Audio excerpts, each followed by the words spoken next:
Hey, your little boyfriend has been touching me, and you need to do something about it. And your mom said, I'm sorry, but trigger warning. And your mom said, hello, welcome back to my channel. Listen, today we're going to talk about my journey a little bit and how my trauma has interfered with my adulthood and relationships. Okay, so if you haven't already, please like and subscribe to the channel. All right, so everyone should know by now that I'm a trauma empowerment coach, real coach, and I chose that type of coach specifically because honestly, everyone has been through some type of trauma. If you've survived COVID, you can say that you've been through some type of trauma.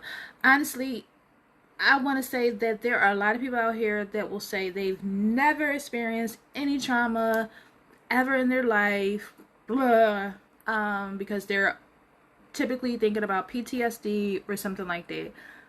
But now you cannot say that you've not experienced any kind of trauma if you've been here and you've been through the last 2020, 2021, 2022, 2023 with COVID, because people have gotten sick, people have lost loved ones, people could not work, people were stuck in the house, abuse increased, all kinds of stuff happened, and everything has trickled down since COVID.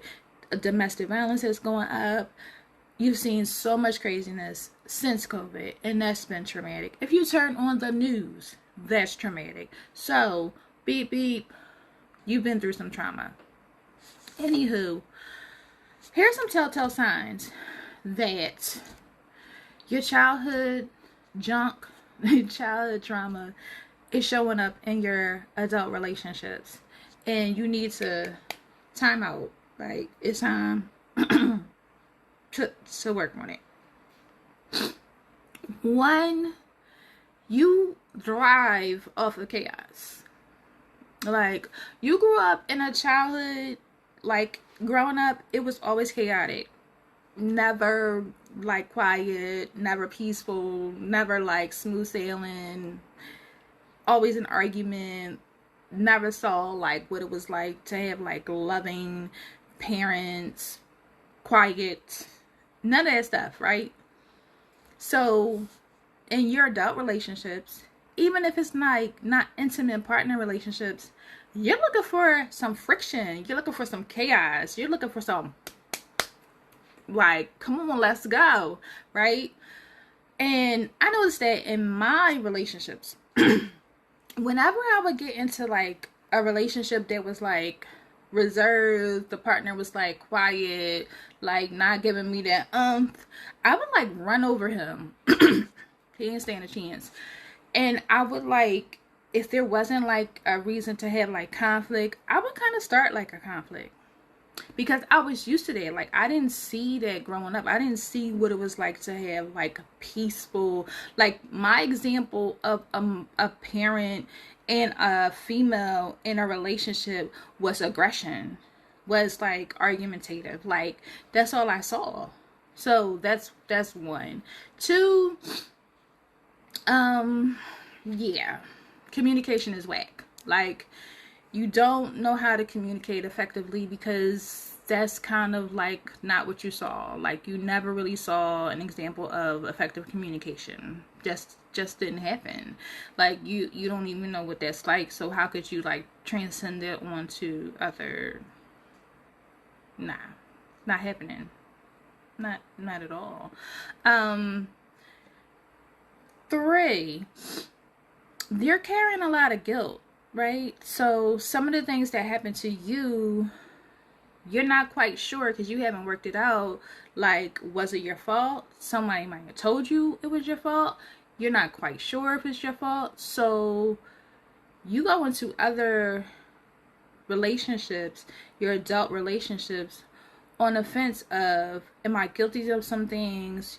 You're always kind of feeling that anxiety, like, okay, it's easy for me to feel like I am going to do something wrong. I'm going to mess up.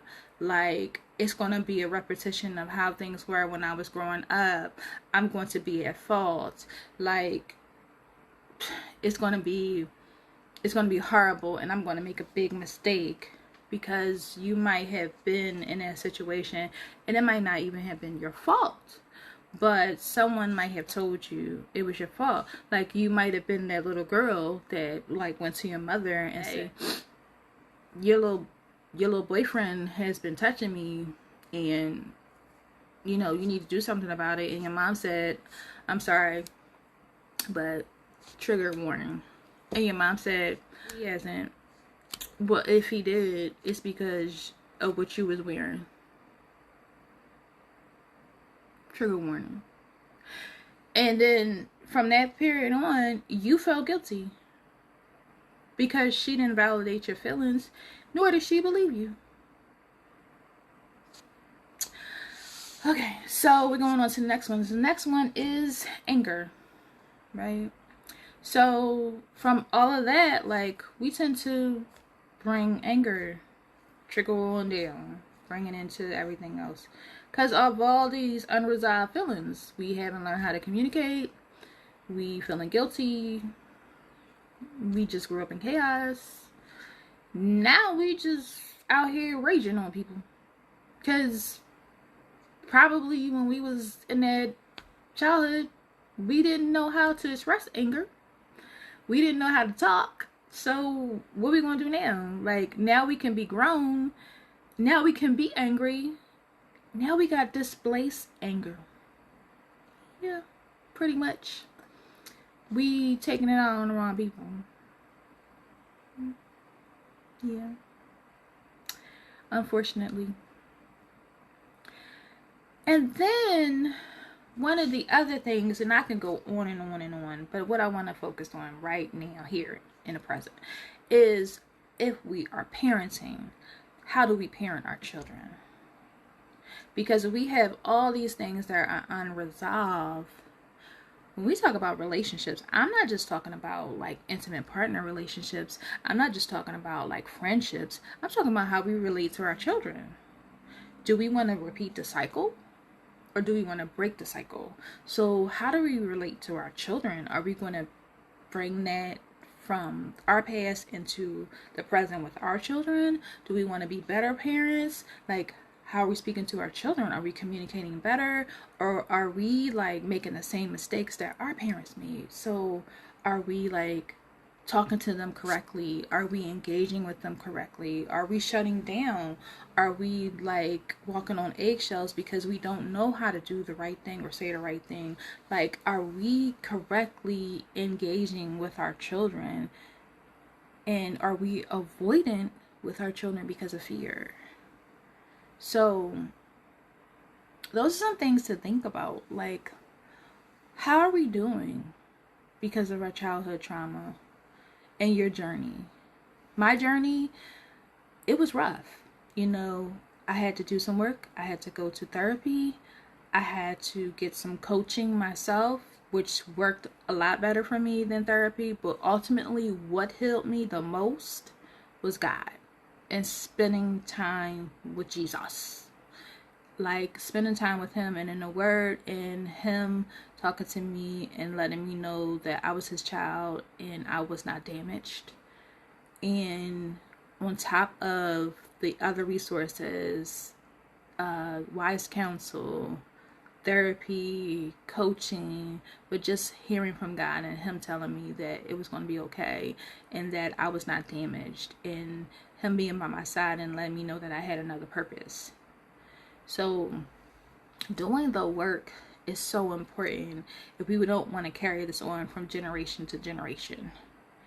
Your journey is your journey, but it doesn't have to continue on into the next generation and the next generation, because what you experience can go on to your children and your children's children if we don't make the correction.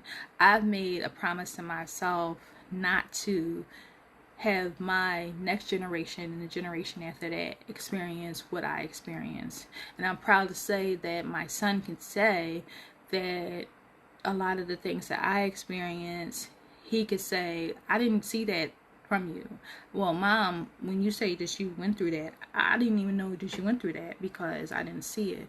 A lot of things I did hide from him, unfortunately, but at least he didn't see all of that.